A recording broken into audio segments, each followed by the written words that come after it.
Hey guys, how's it going? Eminem Gaming here, and today we are back with another video, and today we are going to be talking about my personal top 5 games of E3 2016. Now this is just my personal list of games that I saw that just simply blew my mind, or that I cannot wait for, or we saw some more footage of, etc. So yeah, this is just my opinion, so let me know down below, guys, what your opinion was. What was your favourite games? What was your favourite conference? For me, it was definitely Sony, and you'll probably see by this list why. But anyway, let's get into this. In the number 5 spot, Crash Bandicoot. Now, you're probably thinking, in your Sony press conference video, if you did watch it, I did say that won the show for me, and it did. The only reason it is low down the list is because, one, we don't have a release date, and two, yeah, we don't have a release date. We didn't see too much for Crash Bandicoot Remastered, and we only really saw the Skylanders version. But just for me, as a huge Crash Bandicoot fan, one of my favourite series, you know what I mean? It really is my childhood in a game series. So for me, just having the series back is enough for me to warrant putting it on this list in the number 5 spot. But it definitely was my personal highlight of E3. But at number 5, Crash Bandicoot Remastered and Skylanders integration, whatever you want to call it. In number 4, now I didn't think this would make the list. I'm not a huge fan of the series as a whole. Not that it's bad, I've just never really played the games, you know. When the best ones came out, I was pretty young, and then I kind of played the underwhelming ones, so like I never saw the infatuation with this series. But with the gameplay in the background, I think you can see what game it's going to be. Resident Evil 7. Now, this wouldn't have made the list if I hadn't have played the demo. Now, obviously a demo, you can't tell everything. I know, I realise that. But my God, guys, if you have not played the Resident Evil 7 demo, please go and play it.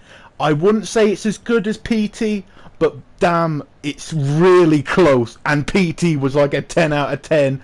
Amazing demo. This is damn close, I'm telling you that, guys. Resident Evil is going back to its horror roots. It's terrifying. I'm not like the, you know, the PewDiePies and that sort of people of the world who just scream on camera on cue. But my God, did I jump out my skin about 3 times during this this demo. Yeah, genuinely terrifying, and I absolutely love it, and pre-ordered it. So for a non-Resident Evil fan to be as excited as I am for this game, yeah, and it helps that this game is fully playable, guys, in virtual reality, in PlayStation VR. I can't say much more than that. This game's going to be amazing. Cannot wait to January the 24th. Now, number 3, this is really difficult. This is really difficult. These were the 3 highlights of the show. Another day, I may have put them in different orders. But in number 3, I had to go with Spider-Man. Yes, Spider-Man is back, and it may. Fingers crossed, and I think everyone in the industry, not just PlayStation fans, Xbox fans, Nintendo fans, we are all hoping Insomniac knocks this out of the park with Spider-Man PlayStation 4, because it has been so goddamn long since we've got a good Spider-Man game.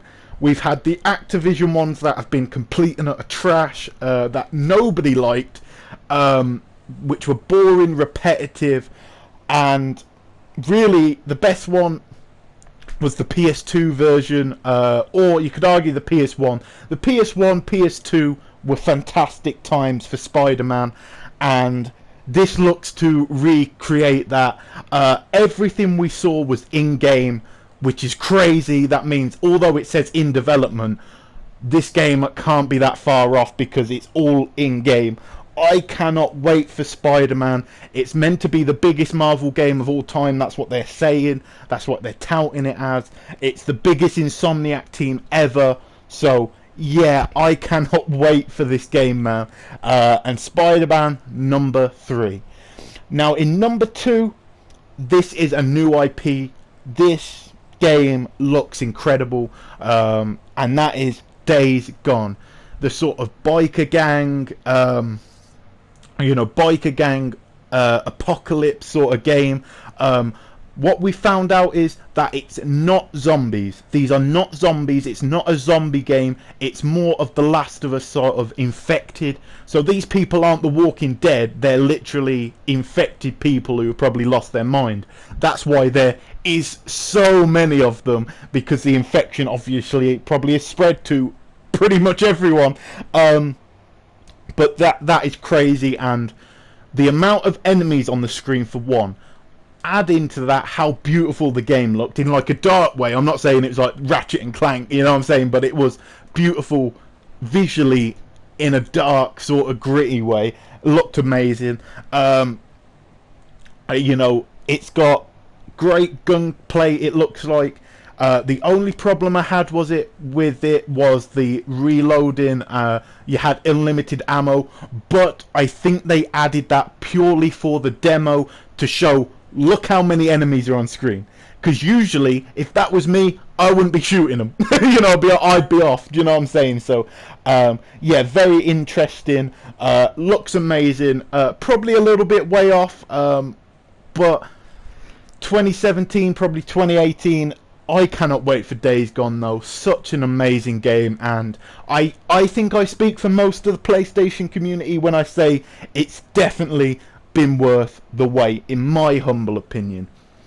But this was all absolutely destroyed by one announcement. Now this is for me personally. This may not be for you. You may disagree. That's completely fine. Let me know down below.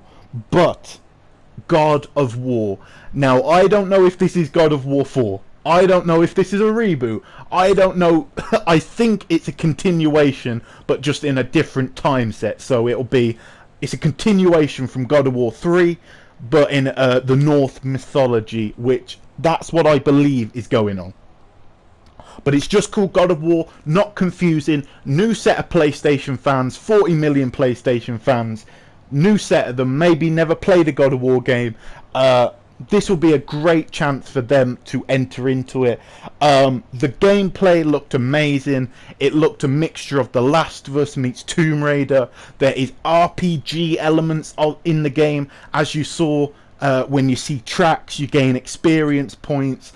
When you hunt deer and animals, you get experience points. You defeat enemies, you get XP. It's absolutely awesome that they're adding this depth to it. But I will say, the combat looks very different.